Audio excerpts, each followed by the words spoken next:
Hi friends, എല്ലാവർക്കും നമസ്കാരം. എല്ലാവർക്കും നമ്മുടെ പുതിയൊരു വീഡിയോയിലേക്ക് സ്വാഗതം.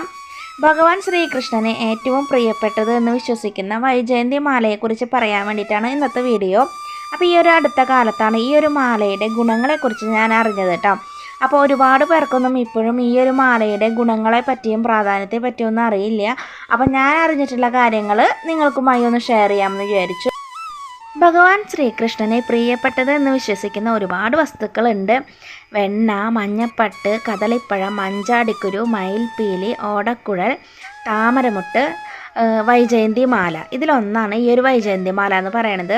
ഇത് ഭഗവാന്റെ അനുഗ്രഹം കൊണ്ടുണ്ടാകുന്ന ഒരു ചെടിയിൽ നിന്നാണ് ഈ ഒരു വൈജയന്തി മണികൾ നമ്മൾ എടുക്കുന്നത്. ഈ ഒരു ചെടിയെ വൈജയന്തി എന്നാണ് പറയുക. അപ്പം അതിൻ്റെ മണികൾ ഉപയോഗിച്ചിട്ടുണ്ടാക്കുന്ന മാലയാണ് ഈ ഒരു വൈജയന്തി മാല എന്ന് പറയുന്നത്. അപ്പോൾ ഈ ഒരു മാല കെട്ടാനായിട്ട് നാച്ചുറലായിട്ട് അതിൻ്റെ ഉള്ളിൽ ഹോളൊക്കെ ഉണ്ടാവും.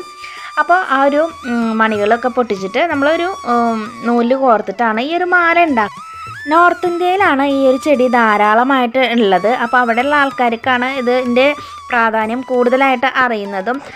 അപ്പോൾ ആദ്യമൊക്കെ നമ്മുടെ നാട്ടിലൊക്കെ ഈ ഒരു ചെടി ധാരാളമായിട്ടുണ്ടായിരുന്നു, പാടത്തും പറമ്പിലൊക്കെ ഉണ്ടായിരുന്നു.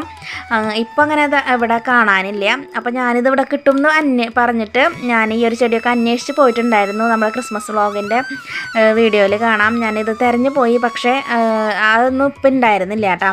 അതുകൊണ്ട് കിട്ടിയില്ല. അപ്പം ഞാനിപ്പോൾ ഗുരുവായൂർ ജയപതാക സ്റ്റോറിൽ നിന്നാണ് ഇപ്പോൾ ഈ ഒരു മാല വാങ്ങിയിട്ടുള്ളത്. ഇതിന് 60 രൂപയാണ് ഉള്ളത്.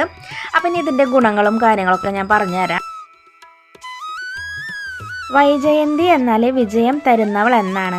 അപ്പോൾ ഈ ഒരു മാല ശ്രീകൃഷ്ണ ഭക്തിയോടും ശുദ്ധിയോടും കൂടി കഴുത്തിൽ അണിയുകയാണെങ്കിൽ അവരുടെ ജീവിതത്തിൽ വിജയവും ശാന്തിയും സമാധാനവും ഒക്കെ ഉണ്ടാവുമെന്നാണ് വിശ്വസിക്കുന്നത്. അപ്പോൾ ഒരു 108 മണിയായിട്ടുള്ള ജപമാല ഉപയോഗിക്കുകയാണെങ്കിൽ, അത് ഹരേ കൃഷ്ണ മന്ത്രം ചൊല്ലുകയാണെങ്കിൽ നമുക്ക് മഹാവിഷ്ണുവിൻ്റെയും ശ്രീകൃഷ്ണ ഭഗവാന്റെ പ്രീതിയും നമുക്ക് ലഭിക്കുന്നതാണ് കേട്ടോ. 108 മണികളാണ് ഉള്ളതെങ്കിൽ ഇത് നമുക്ക് ജപമാലയായിട്ട് ഉപയോഗിക്കാം.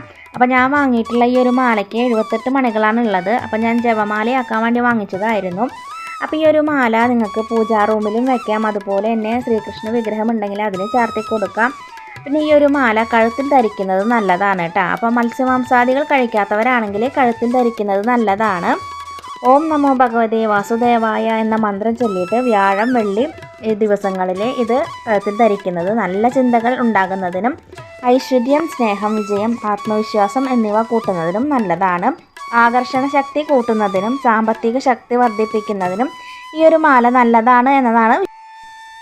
മഹാലക്ഷ്മിക്കും വളരെ പ്രിയപ്പെട്ടതാണ് ഈ ഒരു വൈജയന്തി മാല. അതിനാൽ സമ്പൽ സമൃദ്ധി ഉണ്ടാകുന്നതിനും ജീവിതത്തിൽ എല്ലാവിധ വിജയം കൈവരിക്കുന്നതിനും കാര്യസിദ്ധിക്കും വളരെ ഉപകാരപ്പെട്ട മാലയാണിത്. അപ്പോൾ ഞാൻ ഈ ഒരു മാലയെക്കുറിച്ച് അറിയാനിടയായത് എങ്ങനെയാണെന്ന് വെച്ചിട്ടുണ്ടെങ്കിൽ, അപ്പം ഞങ്ങൾ ഇടയ്ക്കിടയ്ക്ക് ഗുരുവായൂർ അമ്പലത്തിലേക്ക് തൊഴാനായിട്ട് പോവാറുണ്ട്.